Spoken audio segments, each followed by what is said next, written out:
As of this minute, we have now gotten the ceasefire agreement conditions in our hands that is effective right now in Israel and Gaza. Ahead of the ceasefire, we saw the Israeli Air Force continuing to carry out airstrikes on Gaza. We saw Gaza terrorists continuing to send rockets into southern Israel right up until the last minute, Lewis, as often is the case. We now have in front of us the stipulations of the ceasefire in the Gaza Strip.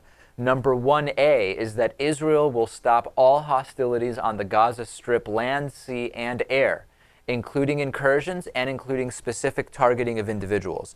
And 1B, all Palestinian factions shall stop all hostilities against Israel, including rocket attacks and attacks along the border. Now, question was, what about the blockade? Yesterday or the day before, I was very clear that the blockade will be an impediment to progress. The blockade needs to be resolved.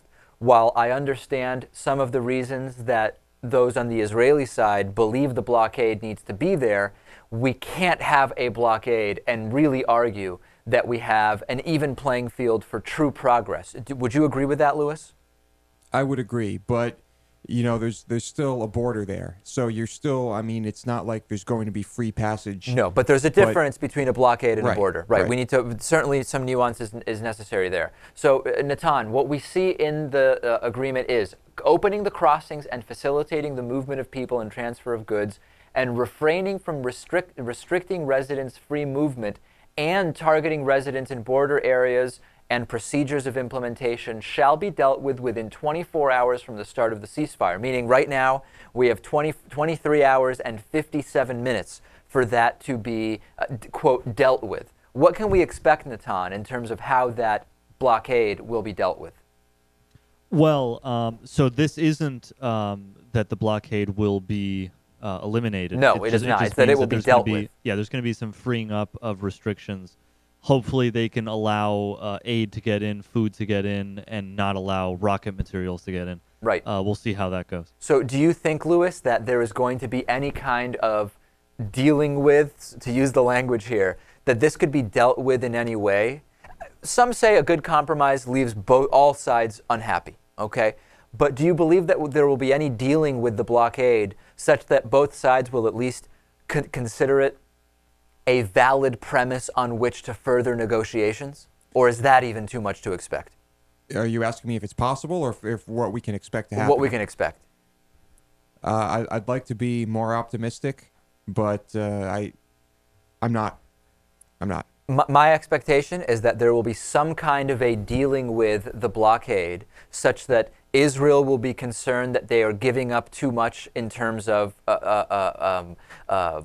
security, and that the Palestinian side believes that not enough is being given in terms of how movement is being freed up. That's my expectation is we're going to have more or less a zero sum in terms of the effect on negotiating, how disposed people are to negotiate. Right, same here. Let's talk briefly. I got a lot of emails. The anti-Semitic emails continue to pour in. The emails that I'm deliberately hiding or occulting or doing all sorts of evil stuff because I am Jewish and a Zionist and would choose Israel over the U.S. in a fictional war, those are continuing to pour in at the rate of probably 50 per hour, okay?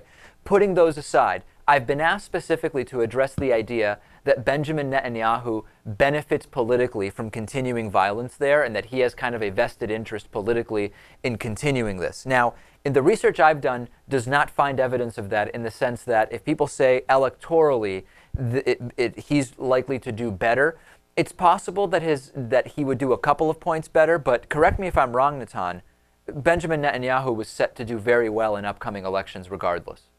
I mean, the truth is, if you a priori, like before even anything happens, just have the idea that whatever Israel does is only done for political reasons. The truth is, every government in the entire world has political considerations. Having said that, like you're saying, there doesn't seem to be a great immediate or even medium-term benefit to this, because they were already polling pretty highly, and they were probably going to win a pretty broad coalition in February. So I don't think that it's reasonable or balanced at all to go into this conflict thinking that. Okay, Lewis, you want to add anything? Not much. No, it seems he has a lot of support across the board. like Natan said, there were always political decisions, but I wouldn't say those influence him as much now as, say, when some of the things Obama did in his last term.